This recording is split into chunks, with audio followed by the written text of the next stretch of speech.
Yeah, so we're not gonna do any sort of weirdness so far as my musical intros. I'm starting to realize that this process with YouTube is very interesting considering the things that are occurring.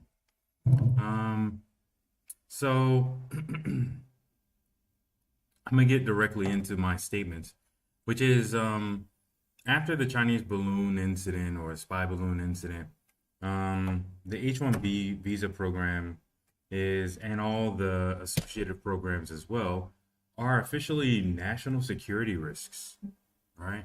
So if you have to just apply basic game theory about the situation, right?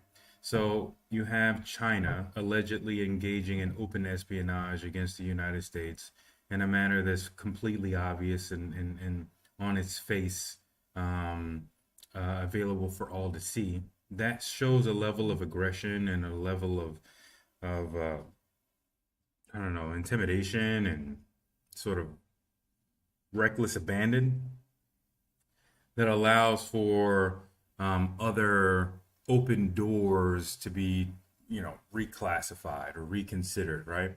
So, for instance, if I'm the CCP, right? If I'm a member of the CCP and I have all of these Chinese nationals, we're not talking about Chinese Americans. I don't want anybody to construe this in any way, shape, fashion, or form as xenophobic against Chinese Americans, people who are U.S. citizens of Chinese descent, right?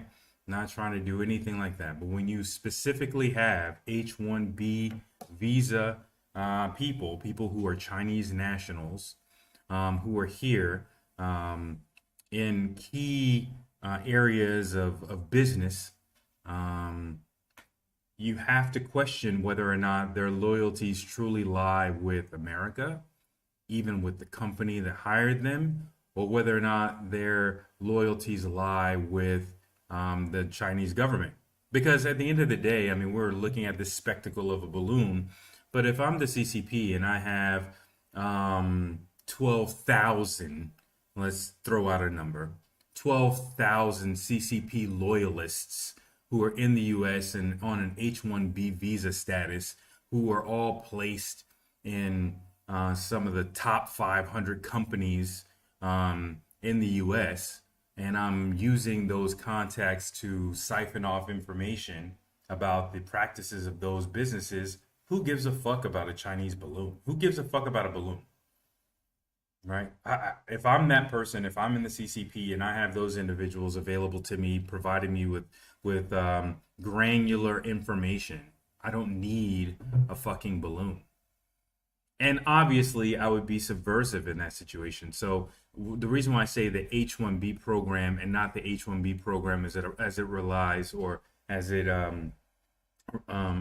pertains to Chinese nationals is because I would easily, on a game theory level, predict that the CCP or the that if there's any sort of incident like the Chinese balloon situation that I'm instigating, I would sort of be able to predict the outcome of that, which is a restriction on Chinese Americans or Chinese nationals who are seeking the H1B program, right? In order to enter into the US, right? I would, what I'm saying, predict that that would be the case. So what would I do if I was them, if I was those individuals? Well, I would just move over to Indian people. I would move over to those people within my sphere of influence within Pacific Asian area as well. And I would try to make sure that I have other people of different nationalities who are also loyal to the CCP. So, say for instance, of the total, I get 12,000 Chinese nationals who are committed to the CCP. Well, really, I only need maybe 1,000 people of Indian descent who can fill the same role, or maybe even 500 who can fill the same role as a backup, right? Because here's the deal, like, if, for instance, just throwing this out there, right? So if you have a person who's on the H1B program and they happen to be an SME on AT&T's Kalia Trap policy implementation. Kalia Trap is basically a means of lawful interception. So if there is a subpoena for your communications, that's the means by which a law enforcement agency can legally wiretap your phone. They have to get a judge's order for that. They have to get a warrant and everything else. But there's a policy for that to occur in every single communications company in the U.S. So if the person who's on H1B happens to be the person who actually does that for a large MNO, that's all I need. I don't need multiple people. I don't need multiple. If I'm another person who happens to handle all the security keys or a key person in IT security for a company, I don't really need much more than that, right?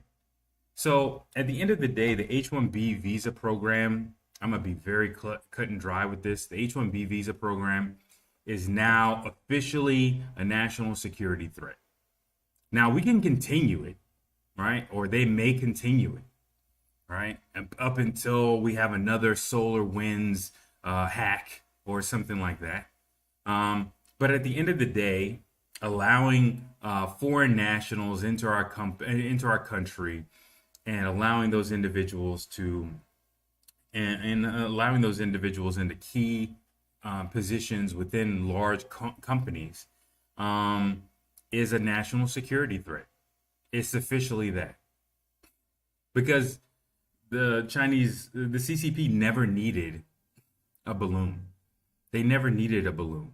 If of the allotment of 65,000, I think it is 65,000 H1B visa allotments, if China gets, let's say, 6,000 of those, and let's say 3,000 or 2,500 of those 6,000 are CCP loyalist individuals or people with allegiances to the CCP, then of those, what percentage do I need to provide me with real time, consistent information in order for me to have a good intelligence?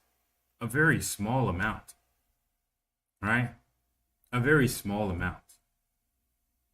So, and then, like I said, cross recruitment from other nationalities is also a possibility as well.